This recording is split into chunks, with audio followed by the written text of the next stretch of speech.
네, 안녕하세요. 댕작가입니다. 네, 이번 영상은 노메드 스컬프트로 3D 모델링을 했을 때 극적인 효과를 주는 방법에 대해서 한번 이야기를 해보려고 합니다. 저스티스 리그에 나오는 다크사이더의 모델링을 가지고 왔는데 기본적인 라이팅 세팅은 되어 있는 상태예요. 이제 간단하게 분위기만 이렇게 잡아놓은 상태인데 뭔가 부족한 느낌이 나거든요. 이제 이런 부분들을 어떻게 더 후보정을 통해서 효과를 좋게 줄 수 있는지 한번 알려드리도록 하겠습니다.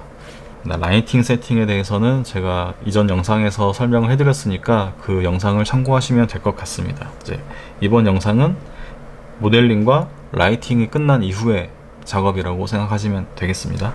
좌측 상단에 가보시면 이렇게 셔터 모양의 아이콘이 있는데 이게 포스트 프로세스라는 항목이 있거든요. 이제 이 녀석을 활성화를 시켜주시면 기본적으로는 이제 이런 요소들이 다 비활성화가 되어 있을 거예요. 근데 예전에 작업했던 세팅들이 이제 체크가 되어 있는 상태인데 기본적으로는 이 녀석들이 다 비활성화가 되어 있을 겁니다. 각각의 항목에 대해서 설명을 해드리도록 하겠습니다. 앰비언트 오클루전이라고 있는데 여기를 체크를 하게 되시면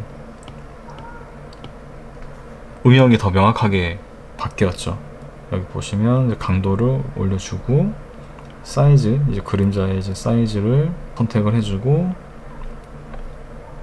이렇게 해보시면 이런 사이사이의 음영들이 좀 더 명확하게 묘사가 된 거를 확인할 수가 있습니다. 그래서 얘를 이제 없었을 때와 있을 때를 비교를 해보시면 명확한 차이가 나죠. 포스트 프로세스 항목에서 제가 가장 즐겨 하는 부분이 이 앰비언트 오클루전 항목이거든요. 이제 이 녀석의 옵션 값이 가장 중요합니다. 이제 이 녀석 같은 경우는 굴곡도 많고 잔주름도 많기 때문에 강도를 기본적으로 좀 세게 주고요. 사이즈는 좀 적당히 주도록 하겠습니다. 너무 이렇게 디테일이 날아가면 좀 그러니까 적당히 잡아주고요. 그리고 뎁스 오브 필드라고 있는데 이 녀석을 선택을 하시면 니얼 블러라고 해가지고 가까이에 있는 카메라에서 가까이에 있는 오브젝트는 이렇게 블러 처리를 해주고 뒤로 갈수록 선명해지는 효과고요. 반대로 멀리 있는 거를 블러 처리하고 가까이 있는 거를 이렇게 선명하게 잡아줄 수 있겠죠. 보시면 이제 화면에서 가장 가까이에 있는 이 앞면 부분은 선명하게 돼 있고 이 승모근 라인부터는 좀 이제 뿌옇게 블러 처리가 되어 있는 걸 보실 수가 있습니다.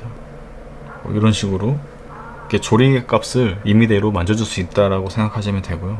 기본적으로 멀리 있는 항목만 블러 처리를 먹을 수 있도록 세팅해 봤습니다. 이제 블룸이라는 항목이 있는데 블룸 같은 경우는 이런 식으로 이제 밝은 느낌을 좀 더 이렇게 강렬하게 줄 수 있는 효과고요. 그리고 이제 톤 매핑이라는 게 있는데 이제 좀 더 채도를 올려준다라든지 채도를 더 낮춰준다든지 이제 그런 식의 작업을 더 할 수가 있습니다. 너무 올려버리면 이미지가 타기 때문에 적당한 값으로 세기도 만져주고요. 좀 더 이렇게 좀 더 독특한 느낌을 좀 낼 수 있겠죠. 이 기본 상태에 있을 때랑 톤 매핑을 작업을 했을 때 이런 차이가 있다라는 거 보실 수가 있습니다. 그래서 이제 이 수치는 이제 적당한 수치에서 건드려 주는 게 가장 느낌이 좋고요.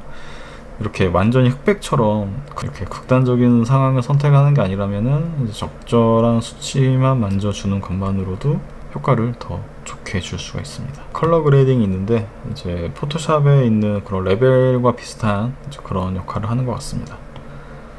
그 다음에 커버처가 있는데 여기 보시면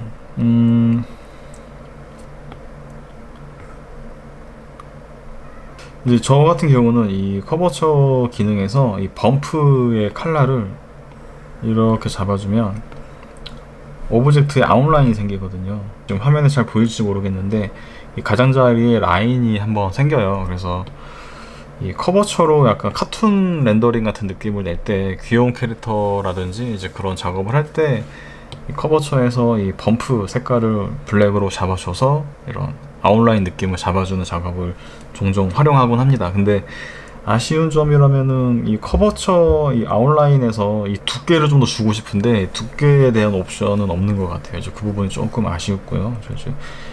이런 작업에서는 커버처가 딱히 어울리지 않기 때문에 비활성화 시켜 놓겠습니다. 그다음에 그 이외에 이제 이런 효과들이 있고요. 비네트 같은 경우는 이 화면의 가장자리를 좀 더 어둡게 감싸는 느낌을 줄 수 있는 효과고요. 그레인 같은 경우는 이제 필름 그레인 같은 효과죠. 이런 화면 전체에 자글자글한 요소를 뿌려줘가지고 좀 더 거친 느낌을 잡아줄 수가 있습니다. 그래서 좀 사진 인화한 느낌이라고 할까요? 약간 그런 느낌을 줄 수가 있고요. 샤프니스는 말 그대로 선명하게 그렇게 날려버리는 기능이고요.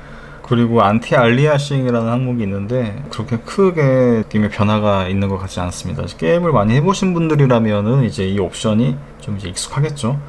가장자리를 좀 부드럽게 이제 날려주는 효과긴 한데 변화가 있는 걸 모르겠습니다.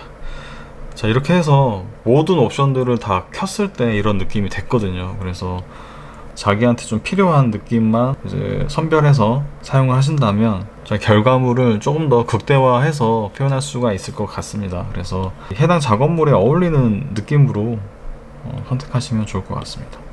결국에는 이게 이 노메드 스컬프트 기능 중에서 가장 무거운 기능을 담당하고 있거든요. 아이패드 프로에서는 뭐 크게 느려짐이 별로 없는데 낮은 사양의 아이패드라면 굉장히 신중하게 저장하시면서 작업하시면 좋을 것 같습니다. 자, 이렇게 해서 포스트 프로세싱을 넣어서 이런 느낌을 한번 잡아봤고요.